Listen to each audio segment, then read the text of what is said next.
Thanks for tuning in to Discover Stories on Reimagine Radio. Before we get started, here's a word from our sponsor. Do you wish you had a voice in making some of the world's most popular websites more accessible? Fable is recruiting a community of paid assistive technology users who work from home to test websites and provide feedback on how they can be improved.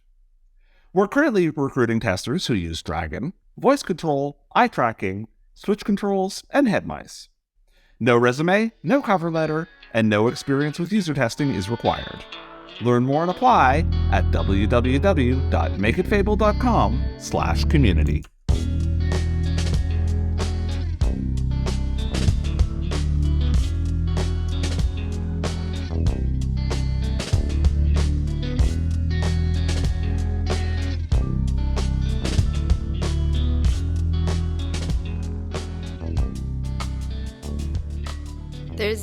There's like lots of components to it too, and I see that you're you're like a facilitator within that group, at the same time you're trying to be considerate of all of these experiences and hold space for all of these experiences, and also accommodate too, and be prepared for when things come up that as they do.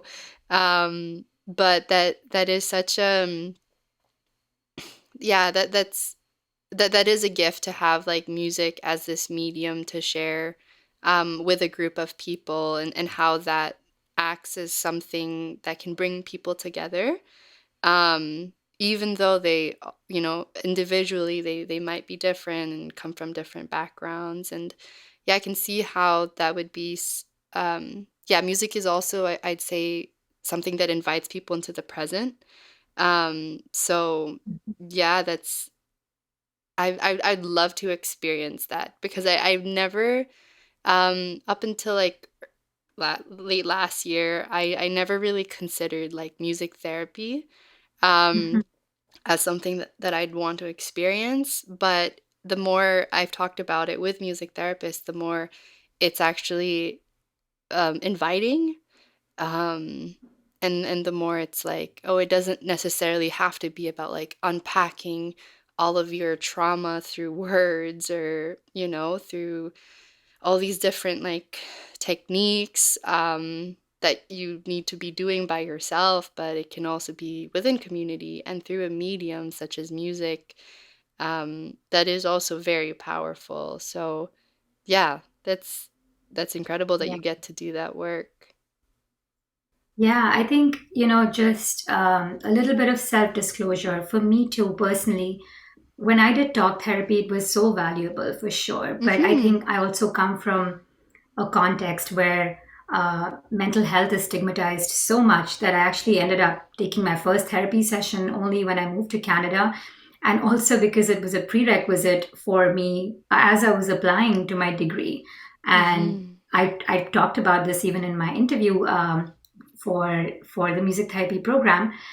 And after a few years, I decided to do a music therapy session for myself and go for one. And I realized, you know, like talk therapy took me so many sessions to Mm-hmm. actually authentically reveal myself, because I had internalized at an unconscious level the stigma that it was so hard for me to talk about things. But Mm-hmm. music immediately unleashed everything. And, Mm-hmm. that's where I felt the power that it was actually the facilitator between the music therapist and me that helped the therapist to not do it in an intrusive way, and for me to just do it in a comfortable way. And uh, Mm-hmm.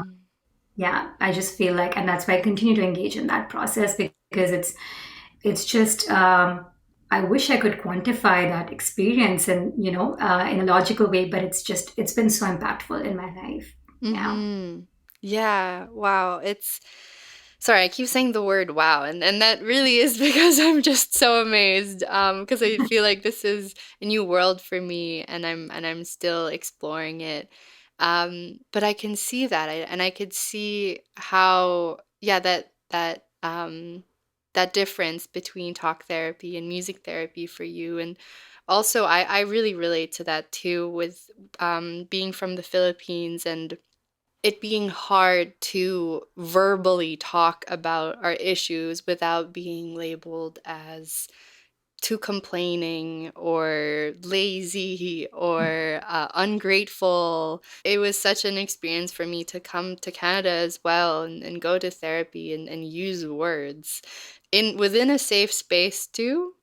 Talk therapy has been important for me, especially in the beginning of my journey, being a client within the therapeutic setting, and soon being the psychotherapist in the therapeutic setting. Um, Mhm.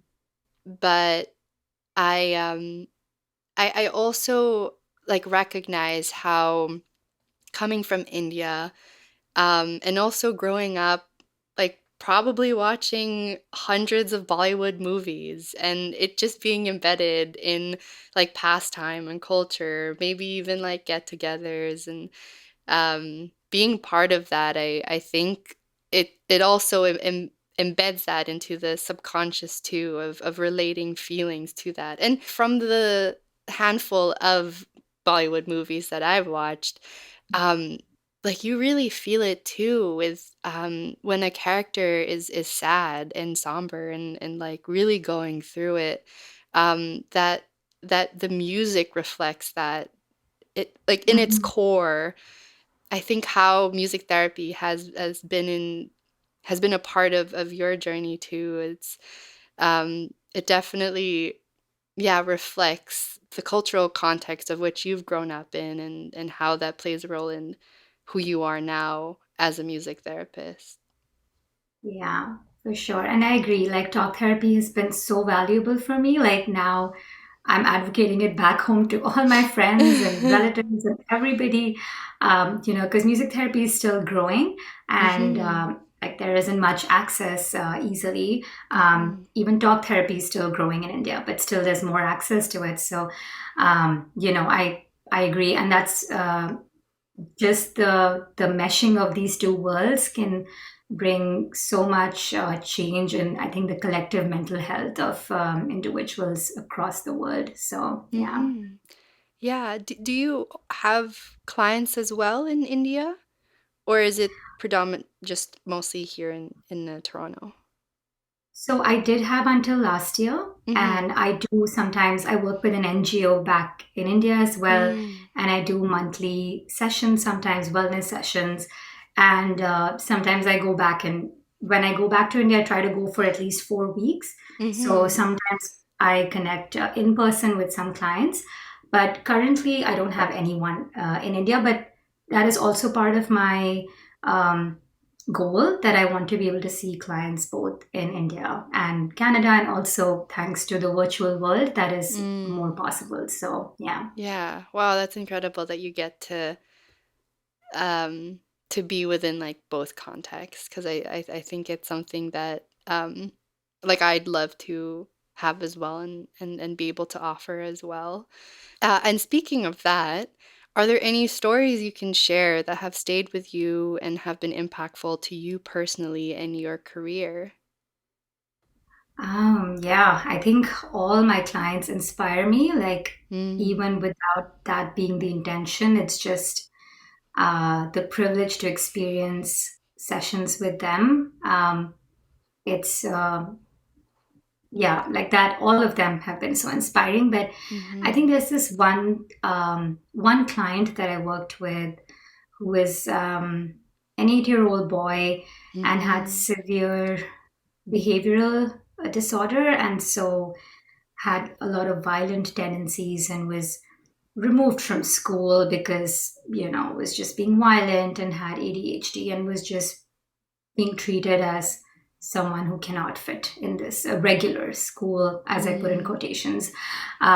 So lots Mhm. of problematic things over there. But he was referred to music therapy, and he Mhm. didn't have any experience with music, but they thought that he's young and he might benefit from maybe just trying to learn an instrument in a therapeutic setting, or just trying to do something with music as a distraction. Mhm. So that's how he was referred to music therapy.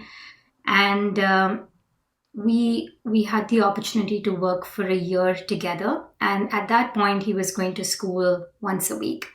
And the rest of the days, he was not sort of allowed to be there unless he exhibited certain behaviors. Mhm. And so, of course, he was also in other different therapies simultaneously, but music was another one that I had the opportunity to offer him. Mm. And after a few assessment sessions, we realized that he really loved just sitting on the piano and playing certain notes. Mm. And that's how we started to meet in sessions. He would come, he would sit on the piano, and he would start playing. And slowly I would start to okay, I would put little sticker notes on, let's say, a blues scale. And I'd be like, do you want to just try playing these sticker notes? And I would, you know, expose him to different sounds like the blues scale or the Lydian mode, just different sounds. And he would be very eager to try improvising. Mm. And I saw that slowly he started to take risks. He was playing notes that were even outside of the stickers. And Mm. before that, he would not even play all of the sticker notes. He would just play one or two because he was scared. And, soon it became sort of clear that the reason for his violent tendencies was because of a lack of self esteem. And really to Mm. sort of build that through the music and how he can find something where he's feeling validated, he's feeling successful, and it's set up for him in a Mm. way that's accessible and he feels connected to it. And so he would come every time, and then his parents would tell me oh my god, he wants a keyboard, is it worth it, are you Mm. teaching him something? I'm like, no, we're just playing, and he's playing music. And finally, over the year, he ended up creating 3 pieces of piano, and all by himself. He improvised, and I supported him on the drums, and it was just him. Mm. And he had very powerful names for each of those, and just for the sake of confidentiality, I won't reveal them. Yeah. But he named each of them, and they all signified things that were important to him and things that he had unlocked in his own experience. And he actually gave it names in his own language, another language that he spoke. And Mm. that actually showed me that, I don't know how much an 8-year-old boy understands culture at this point, or the context that this is his context and how he makes meaning of it. But the fact that he chose to not name it in English, even though all of our sessions were in English, Mm. he chose to name them. He chose to name his album in that language. Just showed to me, and especially because for me it's so important, my cultural identity. It just showed Mm. to me that it's interesting that at just that age, he's, Yeah. even though we haven't even talked about it at all, it's coming up. Mhm. And it was just valuable for me to just experience that. And he integrated back into school 3 days a week after 1 year of our sessions. Mm. And it happened organically. It went from 1 day to 2 days to 3 days. And then finally, he was at 4 days. So while those are the tangible, visible wins, I think the Mm. other wins were that, he felt confident to just navigate friendships. He was not violent with his friendships. Mm. He was more tolerant at home, is what his parents were saying, or he was able to communicate his emotions. And when he was not feeling regulated, he would just ask for the keyboard, I just want to play Mm. music. And even his parents understood that that is his way of regulating himself. So I think it was truly a wholesome experience for me, and which, I will hold on to as I Mhm. continue on. Yeah. What a beautiful story. That is so heartwarming and wholesome and really speaks to the power of having a therapeutic relationship that's rooted in values of, for example, unconditional positive regard and empathy, and yeah, the power of music too. Um, I was so touched when you were talking about how he ended up naming it in a different language that he spoke in, um, and seeing how like those parts of himself was also coming up through the way he interacted with the music and those sessions with you. It's such a beautiful journey too. And to sit here and to listen to that story is also such a privilege and such a gift and something that we get to share with our listeners. Yeah, I'm kind of speechless right now, to be honest. I know, like I feel that, yeah, because for me too, like just it was an honor to be, a music therapist in his Mhm. journey, and to see how he independently chose to use the music. There were times when he would come so angry and would Mhm. just like want to angrily hit the keys, and that there was Mhm. space for that. I was like, oh, Mhm. that's interesting. Your music sounds angry. And he said, I am angry. And I'm like, Mm. is the piano helping? And he's like, I don't think so. I think I need something louder. I'm Mm. like, here's the drums, and then he would Yeah. move to the drums and he'd be like, okay, yeah, and then talk about what made him angry without me even asking him. He just Mm. let it all out. So, Mhm. it's so, the music was speaking. I didn't even like, he just came and chose to play angrily, or like that was Yeah. anger for him. Playing Yeah. loudly, let's say, was anger in his definition. So, Yeah. yeah, so many layers that I got to experience. And yeah, I just feel so lucky to have that. Yeah. Yeah. Yeah, and for him to also experience a space where he's allowed to be himself as he is. Yeah. Because I can imagine as an 8-year-old being in school, which is very structured, like being part of an Mm, institution, it's very like morality is very like cutthroat, very black and white. mm, And then, him being categorized as something that wasn't up to a certain standard, I think is mm. also disheartening for an 8-year-old child. And then Yeah. coming to you and then being just allowed to hit the drums or hit the keyboards and to just let it all out must be liberating for him. Yeah. And even as you shared earlier about how a lot of his violent behavior was because he felt insecure and not as confident, and then him building a sense of self through music. I think I honestly don't know how old this kid is now, but I think that it must have stuck with him, and it was a pivotal time in his life too. Yeah, I feel that, and I hope that it Mm. stays. Yeah. Mm-hmm. Yeah. Oh, thank you so much for sharing that. Yeah. Well, this is kind of a pivot from the previous topics we've been talking about, but as I mentioned earlier, the Music Therapy Center is supported by the Canadian Music Therapy Fund. Can you tell us more about this fund and how people may receive granting through it?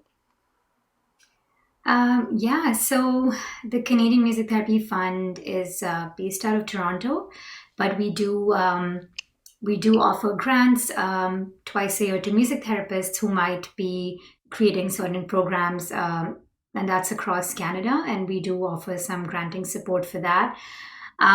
If there are people who want to avail music therapy services and may not have the financial resources to pay market rate, and that's absolutely okay. They can just reach us at our website or through our Instagram or LinkedIn, wherever they find themselves, mostly scouting for like their own ways to like look for therapy. Mm-hmm. Yeah, you can please visit us online, and we can we have programs, we have sessions that we can offer that are fully funded or are low Mm-hmm. cost.